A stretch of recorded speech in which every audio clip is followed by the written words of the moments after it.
जे advanced के इस सवाल में कंपाउंड एक्स का फॉर्मूला CrO5 आते ही 90% बच्चों ने क्रोमियम के ऑक्सीडेशन नंबर को 10 असाइन कर दिया और वहीं उनका गेम ओवर हो गया।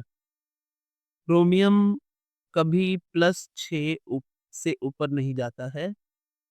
एग्जामिनर ने एमाइल अल्कोहल और 3% जैसे वर्ड्स से आपको डराया, और असली ट्रैप उस ब्लू बटरफ्लाई के स्ट्रक्चर में छुपा है। आइए इस क्लासिक क्वालिटेटिव टेस्ट को डिकोड करते हैं।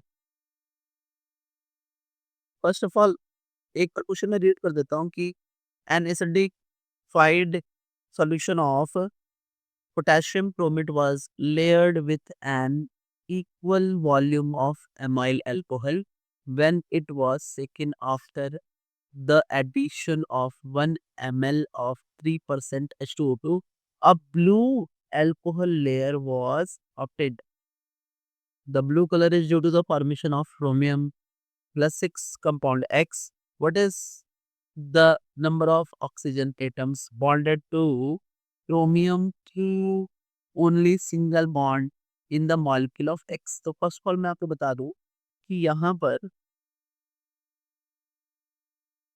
जो रिएक्शन हो रही है वो रिएक्शन कुछ इस तरह से है कि एसिडिफाइड, तो मैं आपको यहाँ बता दूं कि एसिडिफाइड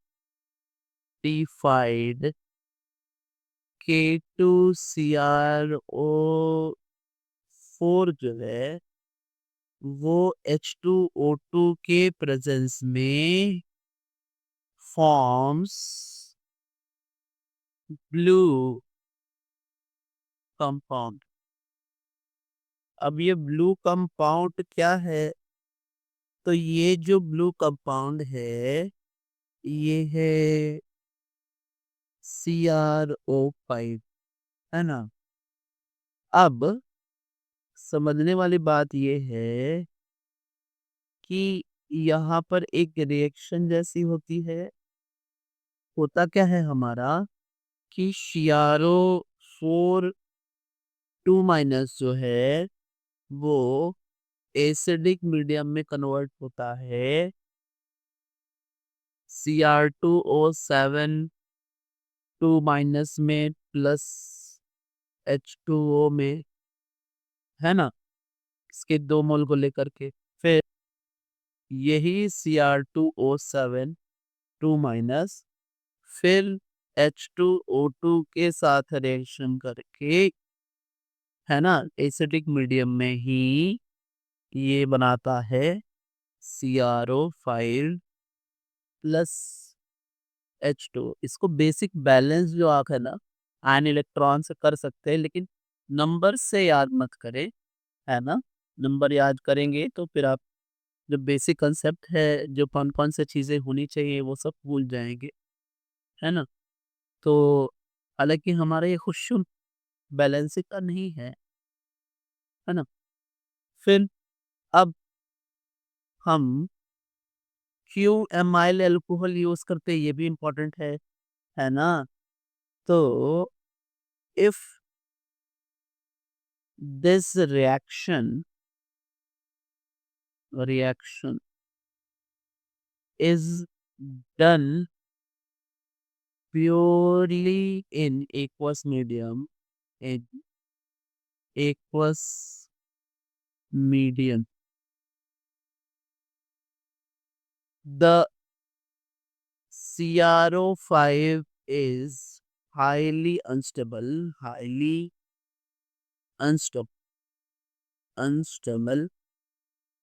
है ना। It rapidly decomposes,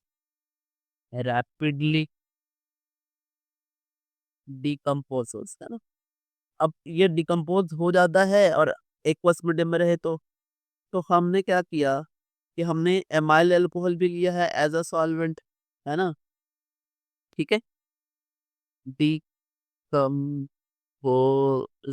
है ना। ठीक है, releasing releasing oxygen gas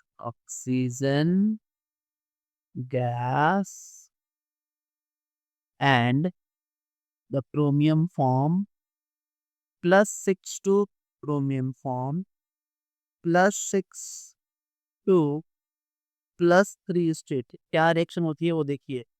CrO5 जो है वो एसिडिक मीडियम में डिकम्पोज होके Cr3 plus 7O2 plus H2O में देख लीजिए, देख रहे हैं, इसीलिए हम एमाइल अल्कोहल लेते हैं, है ना। तो एमाइल अल्कोहल वो ऑर्गेनिक सॉल्वेंट है और CrO5 हाईली सॉल्युबल है इसमें, ठीक है ना। तो एमाइल अल्कोहल, अब आपसे कोई पूछे कि एमाइल अल्कोहल क्यों लेते हैं तो आप बता सकते हो। अल्कोहल इज ऑर्गेनिक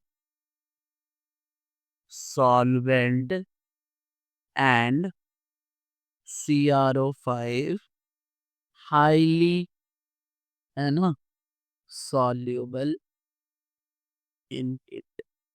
अब आता अपने मुद्दे पे, इतनी सारी बातें तो मैंने स्टार्ट इंपॉर्टेंट बातें कर दी जो कि कभी न कभी जे एडवांस में फिर से आ सकता है ना।